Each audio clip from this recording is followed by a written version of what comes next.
रिता जो ये बात बर्दाश्त ना कर पाई कि उसकी शादी टूट गई और उसके भाई की शादी रानी के साथ हो गई। रिता जैसे ही अपने भाई का सजा हुआ कमरा देखती है अपना आपा खो बैठती है और ये बात रानी को बर्दाश्त नहीं होती।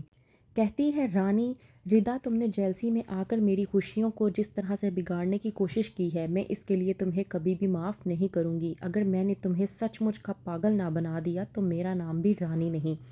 ड्रामे की नेक्स्ट एपिसोड में आप लोग देखेंगे कि रानी, जिसने आखिरकार साकिब से शादी कर ही ली और अपने मकसद में पूरी तरह से कामयाब हो गई, लेकिन रानी का अगला मकसद ये है कि वो उसकी बहनों और उसकी माँ को साकिब की ज़िंदगी से बाहर निकाल करे, ताकि साकिब पर पूरा कब्ज़ा उसका हो और उसके अलावा साकिब की ज़िंदगी में कोई भी मौजूद ना रहे। ड्रामे की नेक्स्ट एपिसोड में आप लोग देखेंगे कि साकिब जो निकाह के फ़ौरन बाद ही रानी को ये बात समझा देता है कि उसके लिए उसकी माँ और उसकी बहनें बहुत ज़्यादा ज़रूरी हैं, और इतना ही नहीं, ये भी कि उसकी बहनों और उसकी माँ की ज़िंदगी में साकिब के अलावा कोई नहीं है। तो जितना वो साकिब का ख्याल रखेगी उतना ही उसको उसकी बहनों और उसकी माँ का ख्याल भी रखना होगा। साकिब का दिल जीतने के लिए रानी कहती है साकिब को कि आपको फ़िक्र करने की ज़रूरत नहीं है। आज से आपकी हर प्रॉब्लम, हर परेशानी मेरी है और आपकी बहनें मेरी बहनें हैं। इसलिए आपको अपनी बहनों की तरफ से परेशानी लेने की बिल्कुल भी ज़रूरत नहीं है। उनका हर तरफ से मैं ख़्याल रखूँगी।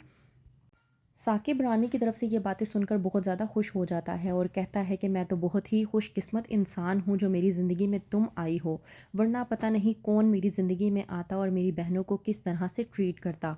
वहीं पर अगले रोज़ जब ज़किया आती है ज़ारून के साथ, तो कहती है रानी अपनी वालदा ज़किया से कि आप अपनी आंखें खुली रखें तो ही आपके लिए बेहतर होगा। पता नहीं क्यों आपके सामने सब कुछ हो रहा है और आपको कुछ भी नज़र नहीं आ रहा।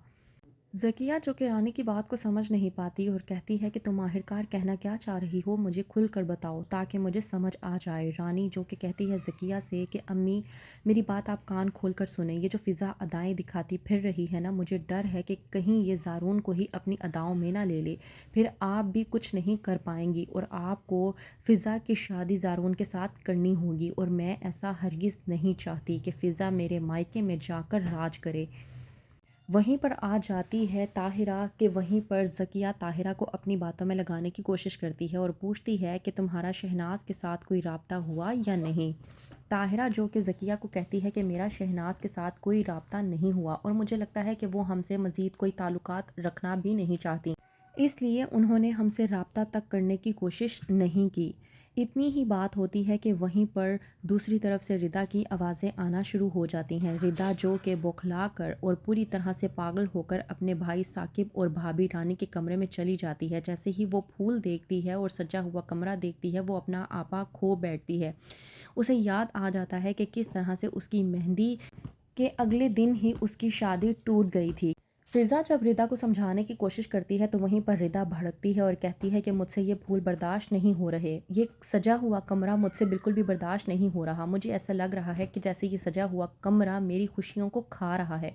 फ़िज़ा रिदा को समझाने की कोशिश करती है और कहती है कि वो अपने भाई की खुशियों को बर्बाद करने की कोशिश कर रही है। फ़िज़ा रिदा को समझा कर वहाँ से ले जाती है कि वहीं पर रानी ये सब कुछ देखकर पूरी तरह से गुस्से में आ जाती है। कहती है, रानी, रिदा, तुमने मेरी खुशियों को जेलसी में आकर बर्बाद करने की जो कोशिश की है उसके लिए मैं तुम्हें कभी भी माफ़ नहीं करूँगी।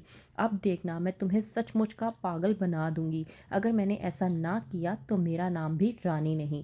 तो क्या करेगी अब रानी, कौन सी नई चाल चलेगी और किस तरह से साकिब को अपनी बातों में लेगी, जानने के लिए देखते रहिए ड्रामा सीरियल शिकंजा।